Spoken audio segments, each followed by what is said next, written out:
Elara Voss grew up counting things: stairs, cracks in the ceiling, coins that never added up to enough. Counting gave her hands something to do when her mind wanted to panic. It was a habit from a childhood spent in a small mill town, where her family's name meant trouble long before she understood why. Her father never explained the debt properly. He only said it was old, older than either of them, tied to a broken promise made by her grandfather to a powerful pack of wolves who ruled the Northern Territory. The Blackridge pack did not forget debts, and they did not accept money. They wanted blood. Specifically, they wanted her. Elara was what the pack elders called blood-marked. It meant something ancient ran quietly in her veins, even though she had lived her whole life believing she was ordinary. A blood-marked bride could bind a pack the old way, whether she wanted to be bound or not. When the collectors arrived at her father's door, Elara did not wait for him to ask. She stepped forward and said yes before he could finish the sentence. Some things, she had learned, were kinder left unsaid. Watching her father beg would have broken something in her that she needed to keep whole. The journey to Blackridge took 2 days. Elara spent both of them staring out the carriage window, counting mile markers so she would not have to think about the man waiting for her at the end of the road. She packed one small bag. Inside it, wrapped carefully in an old sock, was a chipped teacup that had belonged to her mother. It was the only soft thing she owned, and she was not willing to leave it behind. When she finally arrived at the palace, she expected cruelty. She had heard stories about alpha kings, men who ruled with fists and fear, who treated wives like property to be displayed and controlled. She braced herself for it, the way she braced herself for winter every year without fail. What she found instead was worse, in its own quiet way. Kade Thorne, the alpha king of Blackridge, showed her nothing at all. He was tall, composed, and utterly unreadable, dressed like a man attending a business meeting rather than his own wedding. He barely looked at her during the ceremony. When she bowed to him afterward, out of habit and fear, he simply said, "You don't have to bow to me." Then he turned and walked away, adding over his shoulder, "You're not staff." She did not know what she was. If not staff, she suspected he didn't know either. The wedding itself was small and fast, more like a legal signing than a celebration. There were advisors present instead of family. No music, no flowers, just papers, signatures, and a debt considered paid in full. Afterward, Kade gave her an entire wing of the palace to herself. He assigned her a staff of her own. He issued a standing order that no one, under any circumstances, was to enter her rooms without her permission. Elara waited for the catch. In her experience, men did not give women space without expecting something enormous in return. There was no catch. That unsettled her more than if there had been one. She placed the chipped teacup on the windowsill of her new bedroom. It looked small and out of place, surrounded by so much polished stone and gold trim. But it was hers, and that mattered more than it matching the room.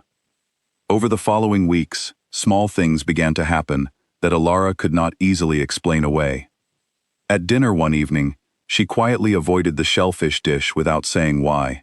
Kade noticed. He never brought it up directly, but shellfish never appeared on her plate again, at any meal, for the rest of her time at the palace. A courtier once mocked her accent in front of a room full of nobles, imitating the flat vowels of her mill town, in a way that made everyone laugh except Elara. Kade did not raise his voice. He did not even look angry. He simply said a few quiet words to the man, and by the next morning, that courtier's position at court had ended completely and permanently. Late one night, unable to sleep, Elara wandered past his private study and found him awake, reviewing old debt ledgers by candlelight. They were ledgers from her own province, the very ones that had led to her being handed over as payment. He was quietly rewriting the terms, easing burdens that no one had asked him to ease, for people who would likely never know his name. She began keeping a private mental list of these moments, the way she used to count stairs. She told herself she was simply gathering evidence, proof she might need later if this arrangement ever turned as cold and transactional as she still expected it might. But even as she told herself this, some small part of her understood she was not collecting evidence against him anymore. She was collecting reasons to trust him, and she was too afraid to admit it out loud. Then came the diplomatic dinner that changed everything. It was a formal affair, filled with visiting dignitaries from neighboring territories. Elara played her role well. She smiled when expected, stayed silent when required, and kept her spine straight through hours of stiff conversation. She had been trained her whole life to make herself small and useful, and that night she did it perfectly. Then, during a lull in conversation, one of the visiting lords made a joke. He referred to Elara, smiling as he said it, as the payment. A few nervous laughs rippled around the table. It was the kind of comment designed to be deniable, if anyone objected, cruel, dressed up as humor. Elara's hand tightened around her water glass. She stared at the ring of condensation it left on the linen tablecloth, focusing every ounce of her attention on that small wet circle, because if she looked up, she was certain she would either cry in front of the entire court or start counting the beams on the ceiling like a frightened child. Neither option was available to a woman doing her job. Beside her, Kade went very still. She had learned by now that this stillness meant something important was about to happen. He stood in the middle of the course being served, and without raising his voice, he ended the dinner entirely. Guests were ushered out, servants cleared plates mid-meal. The visiting lord's smile disappeared the moment he understood what was happening.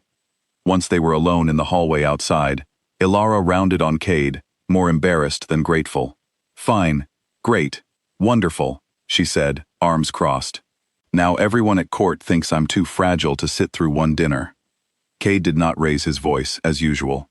He simply said, "You are not payment." Elara had no response prepared for that. There had never needed to be one before, because no one had ever said it to her directly. That night, unable to settle, she found herself packing her bag again. Not to leave exactly, but out of an old instinct, the one that told her to always be ready to go, because good things in her life had a way of ending without warning. She was wrapping the teacup back in its sock when Kade appeared in her doorway. He did not ask why she was packing. He looked at the teacup for a long moment instead. "My mother had one like that," he said quietly, "before the fire." He offered no explanation beyond those 4 words. Elara understood somehow that this was not an accident.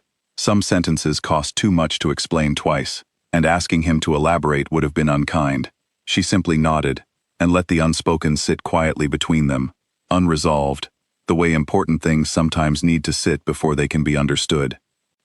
A few days later, Kade found her in the garden, sitting near the fountain with the teacup in her hands, turning it slowly, as she often did when she was thinking. He sat down across from her, closer than he usually allowed himself to sit. "I don't say things twice," he told her plainly. "So I want you to hear this once, and remember it. The debt was settled the day you signed that contract. Everything since then has not been payment. It has been me, choosing every single day, on purpose, to care for a woman I was handed, instead of a woman I was allowed to choose freely. You were never the cost of anything, Elara.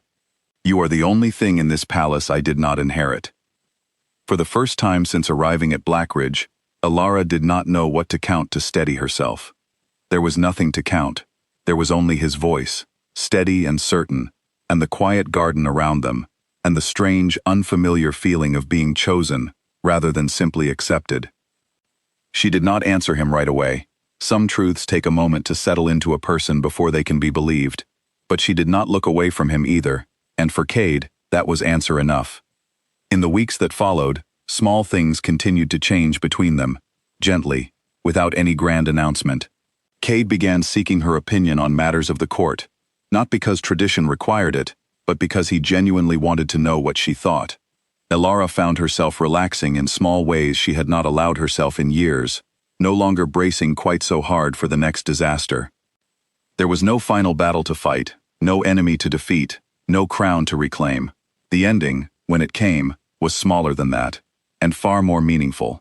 One morning, Elara set the teacup on her windowsill again, exactly where she had first placed it weeks earlier. This time, she did not think about packing it away for a quick escape. She simply left it there, confident it would still be there tomorrow, and the day after that. Kade found her later that afternoon, standing at the window, watching the light catch the chip in the old cup's rim.